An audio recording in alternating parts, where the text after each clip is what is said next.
Hello lovelies! Welcome back to Mrs. Chi Adventures channel. And for today's video ay nandito tayo sa pugad ng ibon na nangingitlog sa aking paso. Ayan, maagang nangitlog ang ibon this time. Ito pala ang tinatawag na wren. W-R-E-N. So ayan, nandyan sa loob ng pugad ang dalawang ibon. Lovers yan sila nandyan. So binibidyohan ko to kasi tinitingnan namin ang progress ng ibon mula nung una siyang dumating at nag-build ng kanyang nest. Ang nest na pala ito ay ginawa niya last year, tapos binalikan niya at inayos niya, and then nangitlog siya. Mayroon na yatang 4 na itlog dyan or 3. At ngayon ay nagsisimula na siyang maglimlim. Ano bang tawag sa inyo? Yun pala tinatawag na brooding. Brooding pag naglimlim na ang ibon.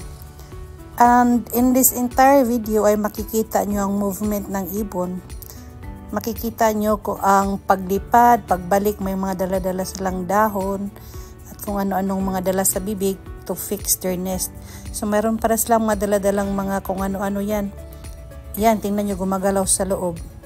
Meron silang dala-dalang mga dahon, mga maliliit na sanga, tapos mga moss. Mga friendly to sila kasi this is the second time na nangitlog. Last year, mga summertime. Ang uri na pala ito uri ng ibon na ito pala ay the most daw mangitlog sa isang taon ay 3 times. So this time, maaga, spring, baka sa ang whole duration pala na pag-itlog niya hanggang lilipad yung mga baby bird ay mga 1 week, 1 month and a half. So nangingitlog siya, tapos maglimlim siya ng mga 20 days. After 20 days, mga 2 weeks hanggang ready nang lumipad ang mga baby ibon. So ayan, tingnan nyo lang ang ganapan at galawan ng mga ibon dyan sa loob ng kanyang pugad. Mamaya makikita nyo ang palabas-pasok ng ibon. So ang ibon pala na may laging daladalang mga kung ano-ano ay ang male bird. At ang mommy bird ay nandiyan na sa, ayan, gumalaw na. Tingnan nyo guys. Ayan, ang cute nito.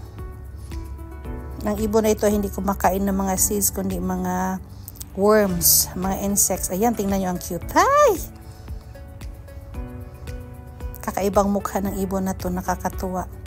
Madaming iba't ibang uri ng ibon sa likuran ng bahay. At ito siya ay very nosy, laging nakatingin. Tapos maganda ang kanyang sound.